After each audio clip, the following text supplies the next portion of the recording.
إن الحمد لله نحمده ونستعينه ونستغفره ونعوذ بالله من شرور أنفسنا ومن سيئات أعمالنا. من يهده الله فهو المهتد ومن يضلل فلن تجد له وليا مرشدا. وأشهد أن لا إله إلا الله وحده لا شريك له، وأشهد أن محمدا عبده ورسوله.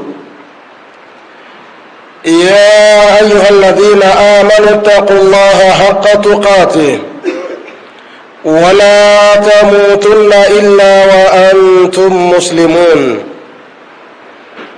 يا أيها الناس اتقوا ربكم الذي خلقكم من نفس واحدة وخلق منها زوجها وبث منهما رجالا كثيرا ونساء، واتقوا الله الذي تساءلون به والأرحام إن الله كان عليكم رقيبا. يا أيها الذين آمنوا اتقوا الله وقولوا قولا سديدا يصلح لكم أعمالكم ويغفر لكم ذنوبكم، ومن يطع الله ورسوله فقد فاز فوزا عظيما. أيها الأحبة، فإن أصدق الحديث كتاب الله، وخير الهدي هدي محمد صلى الله عليه وسلم، وشر الأمور محدثاتها، فإن كل محدثة بدعة، وكل بدعة ضلالة، وكل ضلالة في النار. اللهم إنا نعوذ بك من البدع ومن النار. أحبة، أوصيكم ونفسي بتقوى الله عز وجل فقد فاز المتقون. Ndugu katika imani, baada ya kumhimidi Allah subhanahu wa ta'ala na kumtakia sala na salamu kipenzi wa umma Muhammadin sallallahu alayhi wasallam, kwanza kabisa naihusia nafsi yangu pamoja na kuwahusieni nyinyi katika swala zima la kumcha Allah subhanahu wa ta'ala.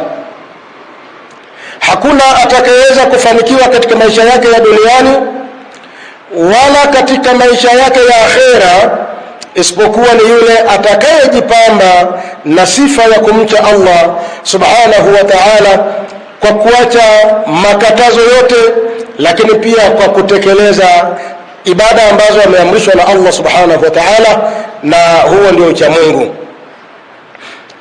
Khutba yetu ya leo ni muendelezo wa khutba ya Ijumaa iliyopita ambayo ilikuwa na kichwa cha habari kinachosema kaifa nastaqbilu shahra Ramadhan, tumejiandaa vipi kuupokea mwezi wa Ramadhani? Ni maandalizi gani ambayo umeyafanya kwa ajili ya kuipokea Ramadhani?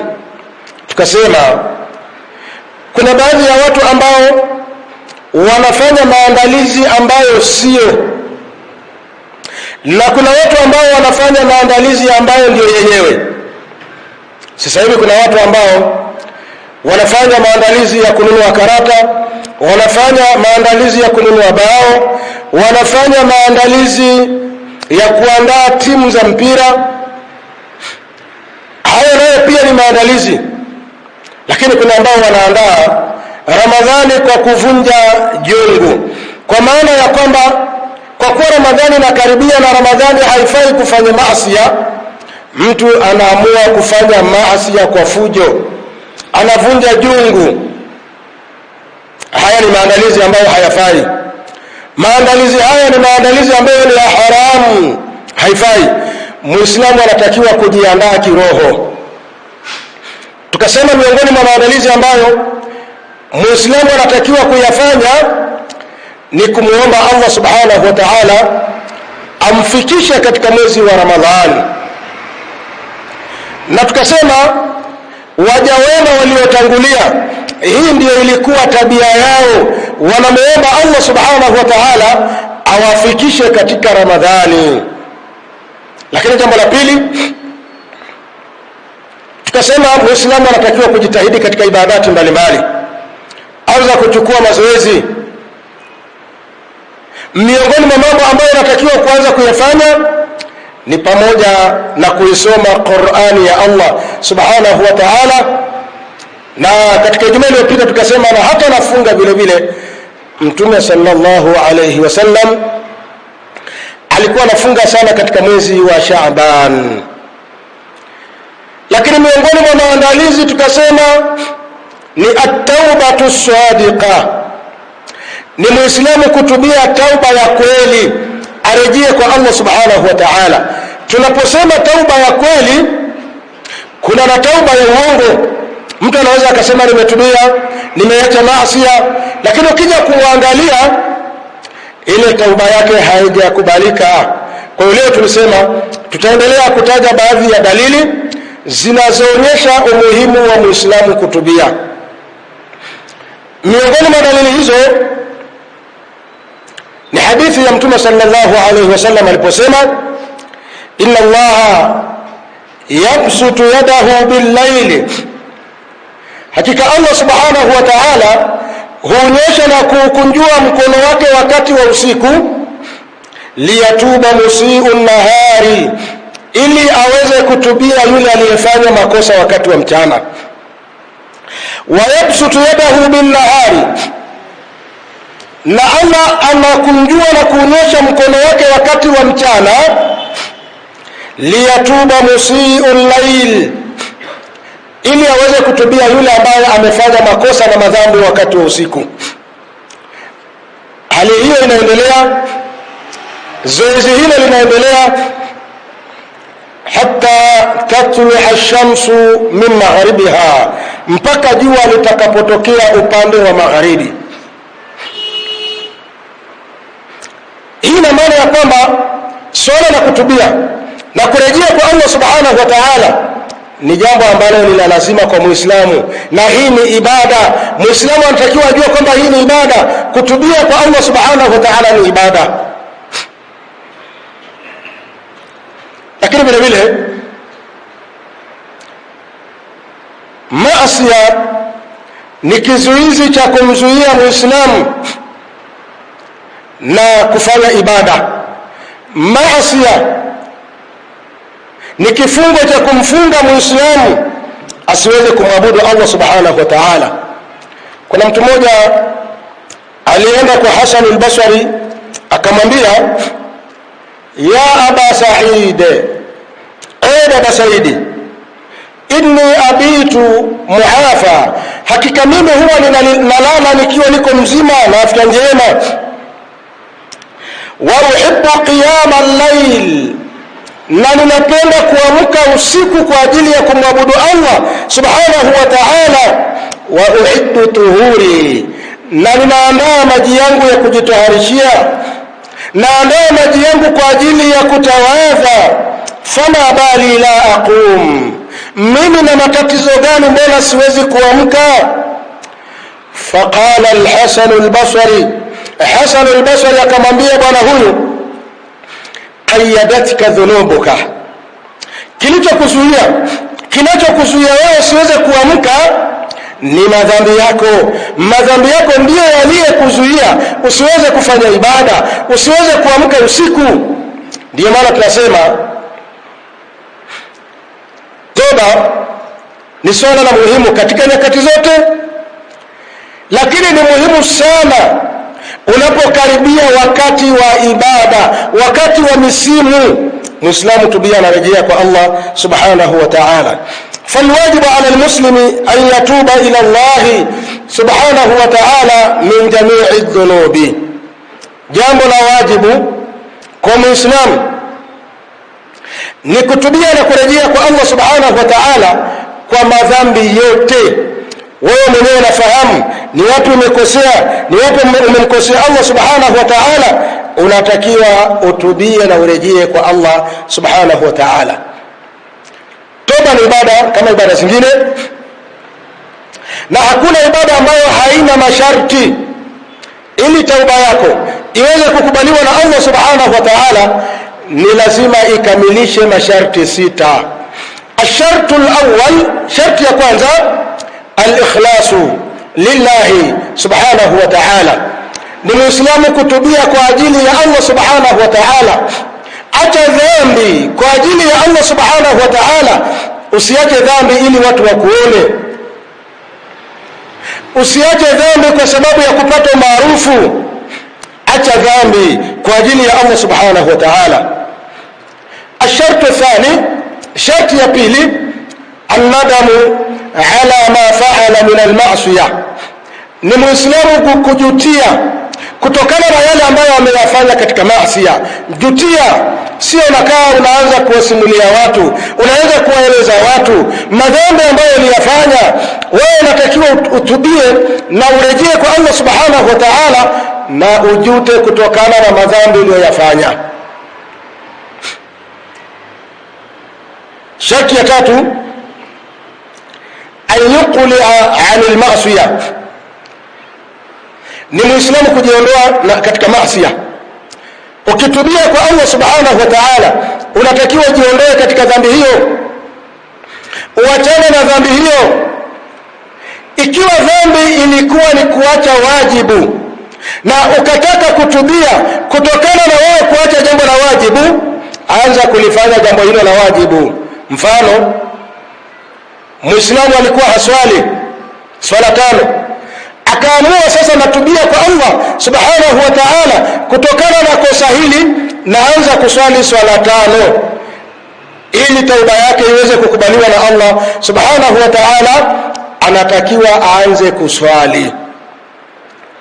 Na kama dhambi ambayo anataka kutubia ni madhambi ambayo alimkosea Allah subhanahu wa ta'ala, anatakiwa jiondoe katika madhambi hayo.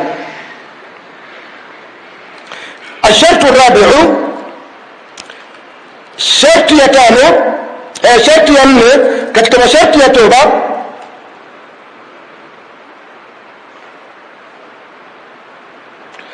sharti ya 4 katika masharti ya toba ni al-azmu ala alla yauda ilaiha fi almustaqbal. Ni muislamu kuweka azma, ni muislamu kuweka nia kwamba sitarudia tena dhambi hii, nimeacha moja kwa moja, sitoirudia tena dhambi hii. Lakini sharti ya 5,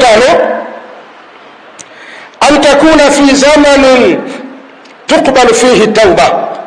Tauba yako ni lazima iwe katika muda ambao tauba bado zinakubaliwa. Kuna baadhi ya nyakati zikifika, hata ukitubia toba yako haitokubaliwa na Allah subhanahu wa ta'ala, na nyakati hizo ni mbili. Wakati wa kwanza, tubia kabla al-mauti, kabla hujafikwa na mauti. Tubia kwa Allah subhanahu wa ta'ala, rejea kwa Allah subhanahu wa ta'ala. Lakini kama utasubiri umefikwa na sakaratul mauti, alafu ukaanza kutubia na kurejea kwa Allah subhanahu wa ta'ala, tauba yako itakuwa haina tofauti na toba ya Firaun. Firaun alipoona kifo kinakuja, akasema nimetubia na nimeingia katika Uislamu, nami pia nimekuwa ni Muislamu. Allah subhanahu wa ta'ala anamwambia al-ana, sasa hivi ndio narejea, sasa hivi ndio natubia. Tauba yako haitokubaliwa na Allah subhanahu wa ta'ala. Kwa hiyo mtu anatakiwa atubie na arejee kwa Allah subhanahu wa ta'ala kabla hajafikwa na mauti. Allah subhanahu wa ta'ala anasema, walaysat at-taubatu lilladhina ya'maluna as-sayyi'ati, na hawana toba wale ambao wanafanya madhambi, hatta idha hadara ahadahum al-maut, mpaka mmoja wao anapofikwa na mauti, anaona mauti yamemfika, qala inni tubtu al-ana, akasema hakika mimi nimerejea sasa hivi, nimetubia sasa hivi, maana kifo kinakuja. Huyo Allah subhanahu wa ta'ala anasema mtu huyo hana toba na toba yake haitokubaliwa na Allah subhanahu wa ta'ala.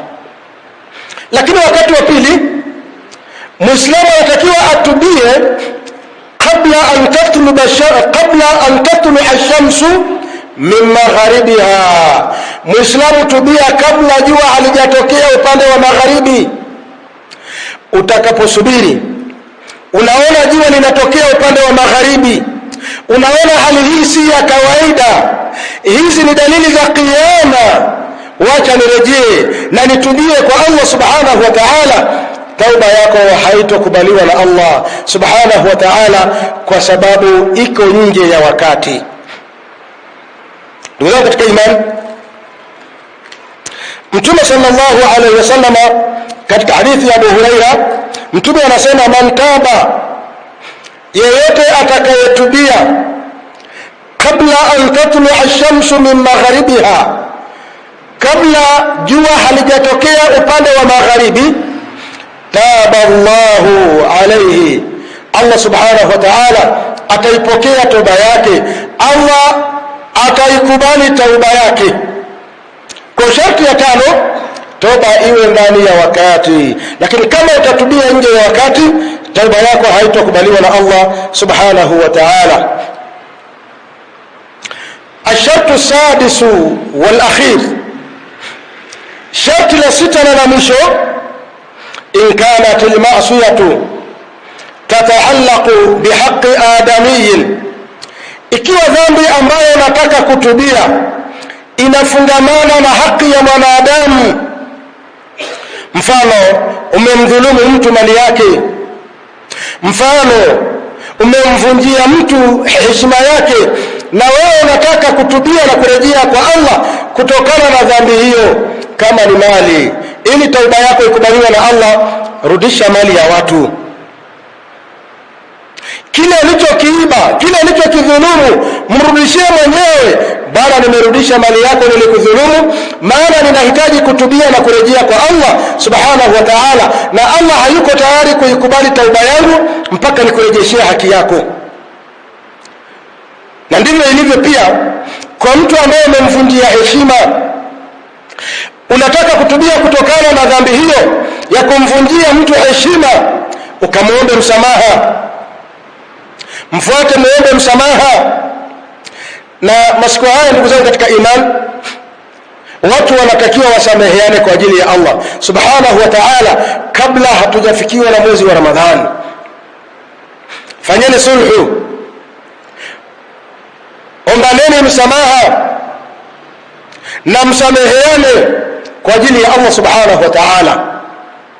Kuna watu ambao ibada hii ya kusuluhishana hawataki. Muislamu anasema, huyu sitomsamehe mpaka kiyama. Anasema maneno hayo. Haya maneno hayafai kusema na Muislamu. Muislamu umemkosea Muislamu mwenzako, muombe msamaha, au Muislamu mwenzako amekuomba msamaha kutokana na makosa aliyokufanyia, msamehe. Kwa nini unakuwa na chuki ya milele? Watu ambao wana chuki za milele ni makafiri kwa sababu hawana mwongozo. Watu ambao wana chuki ya milele ni Mayahudi kwa sababu hawana mwongozo. Lakini wewe una mwongozo, kwa nini usimsamehe Muislamu mwenzako? Aqulu ma tasma'un, astaghfirullah li wa lakum wa lisairil muslimina wal muslimat fastaghfiruhu innahu huwal ghafurur rahim wa huwal barrul karim.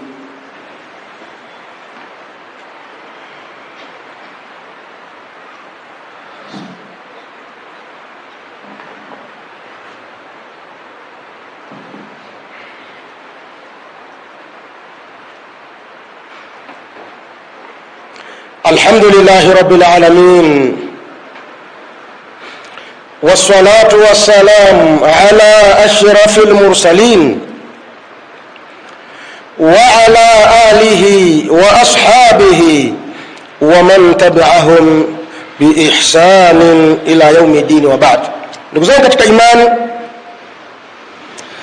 miongoni mwa mambo ya kuzingatia kabla ya kuingia Ramadhani ni al-azmu al-jaddu ala ihtinami ayami shahr Ramadhana. Ni Muislamu kuweka nia, ni Muislamu kuazimia kwamba yuko tayari kuyapatia faida masiku ya Ramadhani. Fayambaghi ala almuslimi, yatakikana kwa muislamu, an yahriswa hirsan shadidan, afanye pupa kubwa, ala ightinami ayami shahri ramadhana, katika kuyapatia faida masiku ya mwezi wa Ramadhani, bil a'mali wal aqwali salihah, kwamba mtakuja kufanya matendo mema ndani ya mwezi wa Ramadhani, mtakuja kusema maneno mazuri, maneno mema ndani ya mwezi wa Ramadhani. Wa man azama ala shay'in, na yote akiazimia jambo, aanahu Allahu, Allah subhanahu wa ta'ala humpa msaada.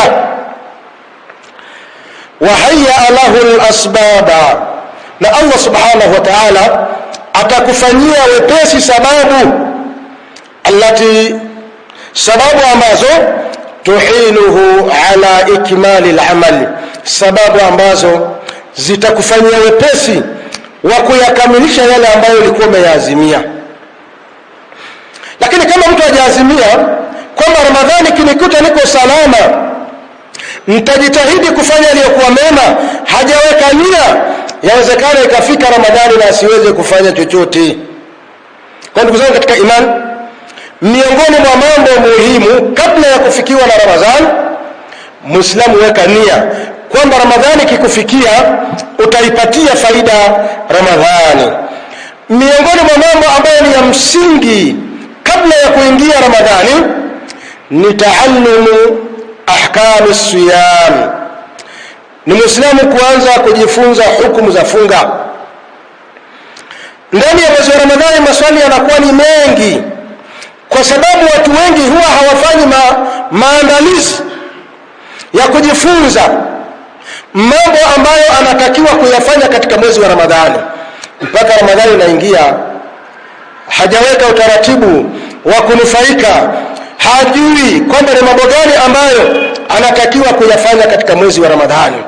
Kwa ndugu zangu katika imani, katika masiku haya Muislamu anza kujifunza ahkamu siyam, anza kujifunza hukumu za funga, ujue arkanu siyam, ujue shurutu siyam, ufahamu adabu siyam, ufahamu sunanu siyam. Huu ndio muda wa kuanza kujifunza ili uweze kuyafahamu haya. Mashekhe wapo, lakini pia kuna vitabu vingi ambavyo vimeandikwa hata kwa lugha ya Kiswahili, mambo ya kufanya katika mwezi wa Ramadhani. Anza kujifunza hivi sasa, ili Ramadhani itakapofika unajua kwamba unachotakiwa kufanya ni kipi. Kwa ndugu zangu katika imani, bila kuyafanya mambo haya, yawezekana Ramadhani ikaingia na ikapita na hali ya kuwa haujaipatia faida. Sababu kubwa ni nini? Sababu kubwa ni maandalizi, haukufanya maandalizi ya kupokea mwezi wa Ramadhani. Ayuha almuslimun, inna Allaha wa malaikatahu yusalluna ala an-nabi ya ayuha alladhina amanu sallu alayhi wa sallimu taslima. Allahumma salli ala Muhammadin wa ala ali Muhammadin kama sallaita ala Ibrahim wa ala ali Ibrahim, wa barik ala Muhammadin wa ala ali Muhammadin kama barakta ala Ibrahim wa ala ali Ibrahim fil alamin innaka Hamidum Majid. Wal muslimin wansuru al-islam wal muslimin wa khudhul man khadala al-muslimin. Allahumma ighfir lil mu'minina wal mu'minat wal muslimina wal muslimat الأحياء منهم والأموات. ربنا آتنا في الدنيا حسنة وفي الآخرة حسنة وقنا عذاب النار، والحمد لله رب العالمين.